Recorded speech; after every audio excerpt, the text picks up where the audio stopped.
Okay, topics today,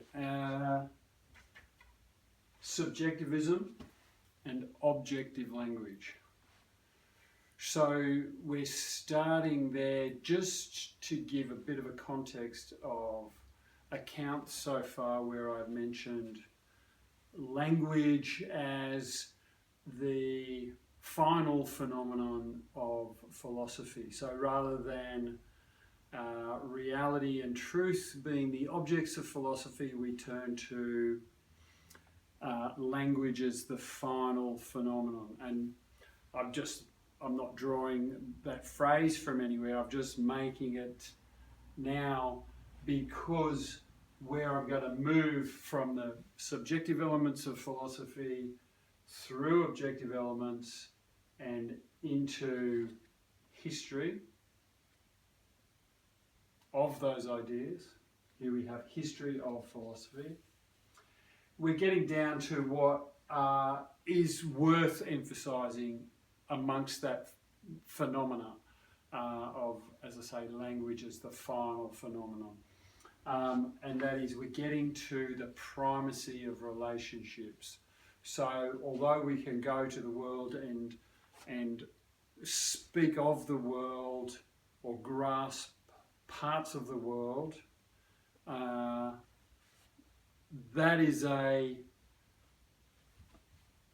attempt to grapple objects in a certain sense. I'm not saying it's only a subject-object kind of arrangement where the subject is the person and the object might be the furniture, or even something broad like concept of truth, concept of reality. Now, I've mentioned previously that we don't approach truth necessarily like we would approach a chair, but then we don't approach a chair either by kind of conceptualizing the chair. We approach a chair to sit in it only.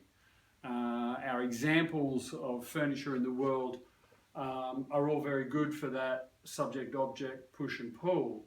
But what we really do with objects is use them. So there's the truth around the relationship that we have with objects that needs to be kind of changed and improved, because it's not as if we can have an abstract object. We are already with objects.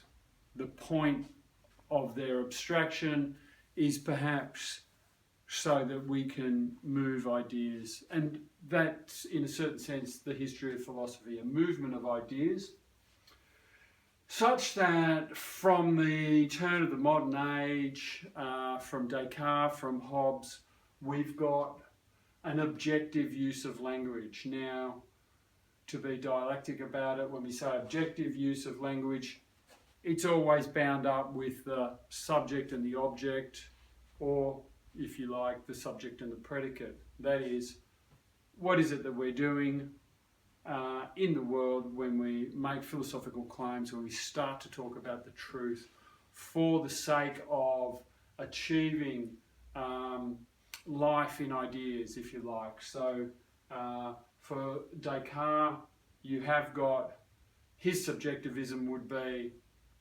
there is a mind, there is a body. We are somehow bound to the mind such that our knowledge should be a product of the mind, and yet we are bound to the mind like a building is bound to a foundation. So it is the mind, or the cogito, which most will know, is the foundation of the rationalism and that dialectic around subject-object. So the back and forth of it in Cartesian philosophy, which really emerges more and more as we advance into the 19th century, and you are at the peak of the philosophy at that time, mid-19th century, and German idealism.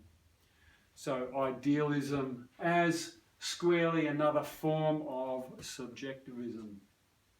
And it is about our handling of objective language. Now, they weren't so much, or Hegel perhaps was talking about objectivity and use of language in his work. But for the broad sketch of the history of philosophy, we have really a movement from a metaphysics like Descartes,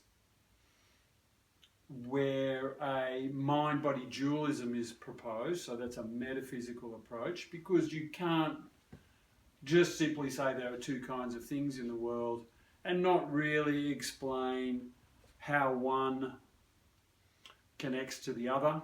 You might need a third substance, or, as Descartes has done, you might need the mind to be the foundation and everything flow from that. Now, it's fine to have a foundation in philosophy, and people have sought foundation for our knowledge, and it makes sense to do that. But as I pointed out elsewhere, only having the mind as the secure thing is problematic, in that you end up with a subjectivism, and in its worst case, I suppose, there is solipsism, and even further than that, there's a kind of a schizophrenia for the subject, insofar as the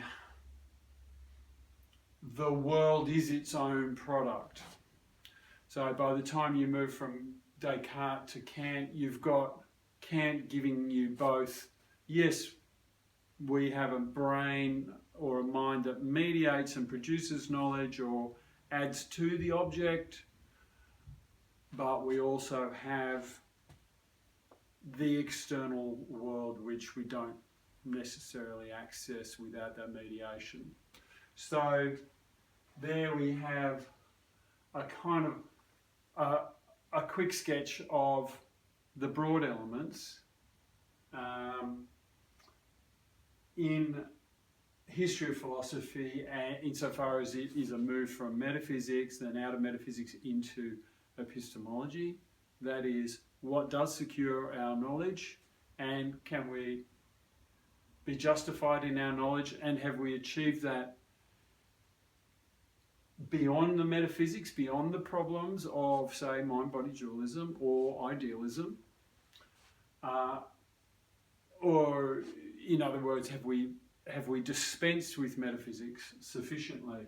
So through the 19th century, science develops to such a point that there was plenty to say that they were confident of that the epistemological issues were solved well beyond the metaphysical issues.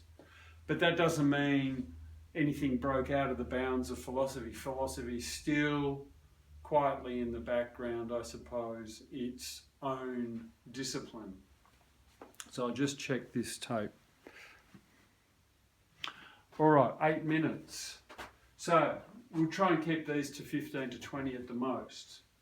So we've got a broad sketch of history of philosophy, and we move from metaphysics to epistemology to the examination of what we think we're doing when we use language in the way that we do. So back to this objective language issue. Is it the case that we are objective in our use of language, or is language more the tool that gets us towards the objectivity and to be scientific? Are we grasping the scientific object, whatever it is, hard or soft science? Are we getting a grip on that object, or is it more that our linguistic activity is satisfying us that we have somehow grappled with that not only conceptual issue but empirical issue, and as I say, ultimately an epistemological issue? We could be satisfied that we move from metaphysics to epistemology and that our knowledge is secure. However, what about the language that we're using, and are we cognizant enough of how that is impacting our knowledge? So I haven't got anyone to quote there, but clearly I need an example there. So our topics in this broad sketch, that subjectivity and subjectivism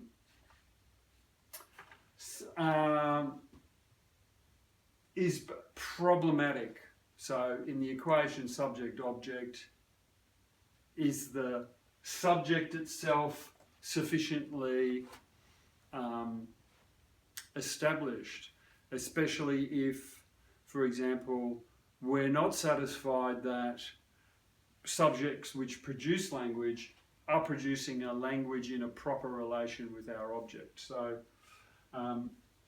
that's where our final point, primacy of relations, is going to occur. So we're after the relationships of these elements that we're drawing on.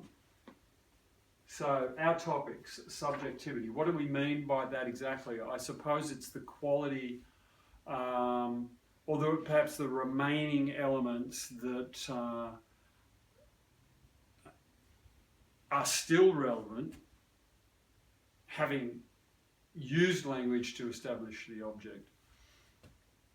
Now, some will say, well, you don't use language to establish the object. The object is there, it's an empirical relationship, it's an experience of a particular thing. So they're more nominalist, and that's obviously a positive thing.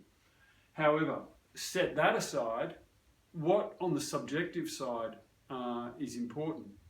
I know it's important for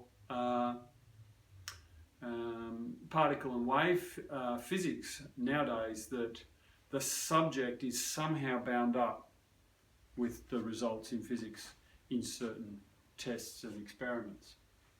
And it's time and again the case. But I'm not one to really comment on that. I'm not particularly interested in that. It just doesn't surprise me that science gets those sorts of results these days. I think a quicker route to a lot of this is focus on the primacy of relations, and that scientists would, if pressed, ultimately agree they don't chase down objects.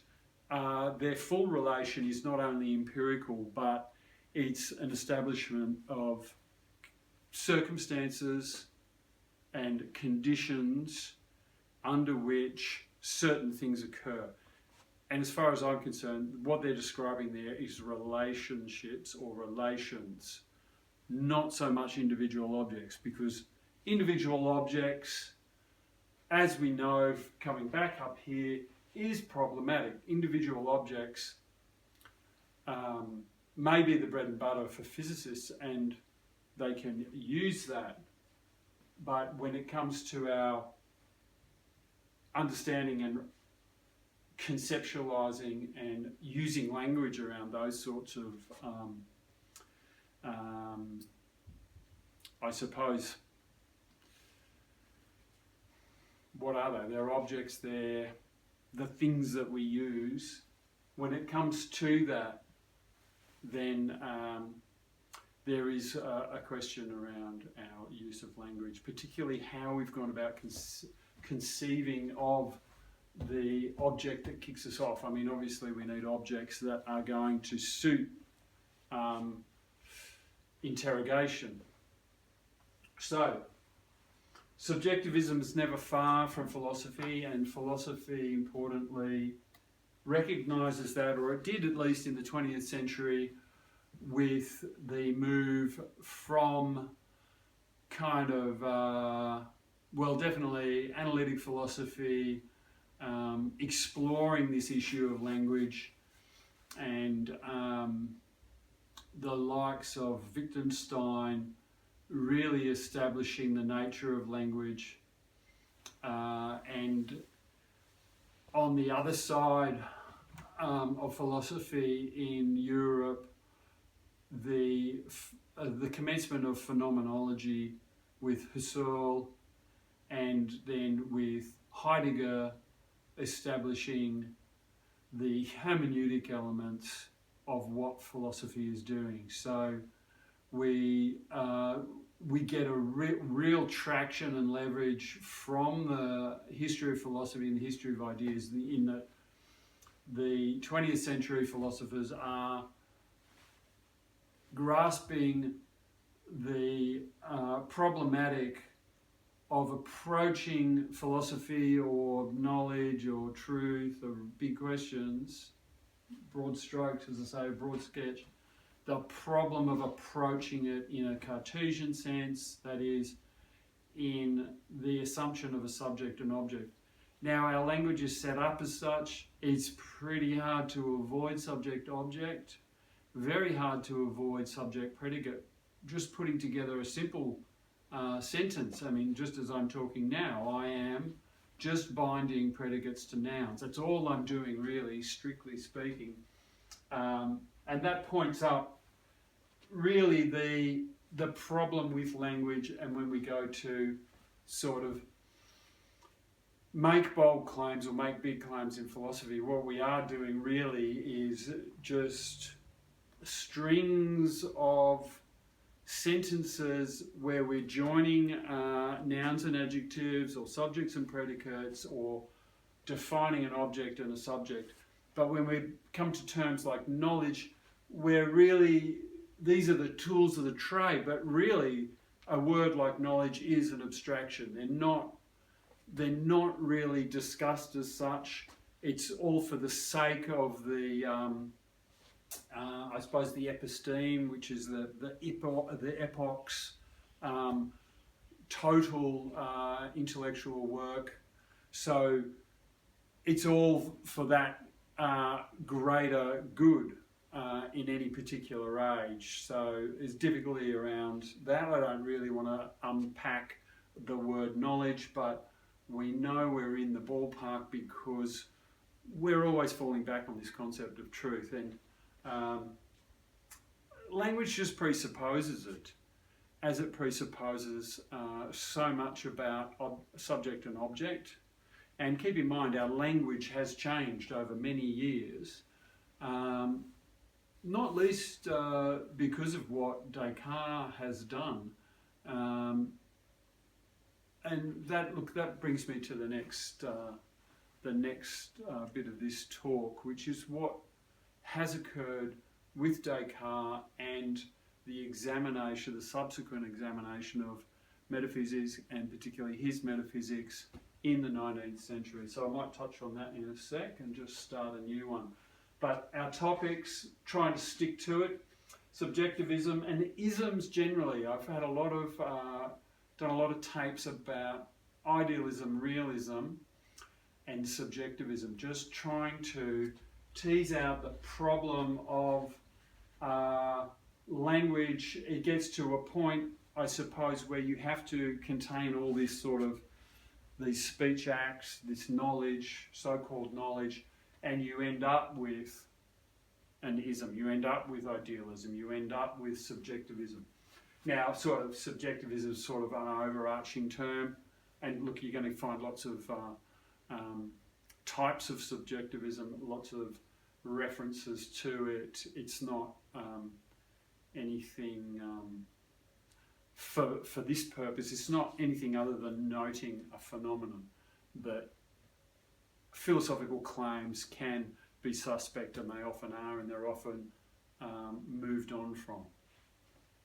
So let's just try that for an ending.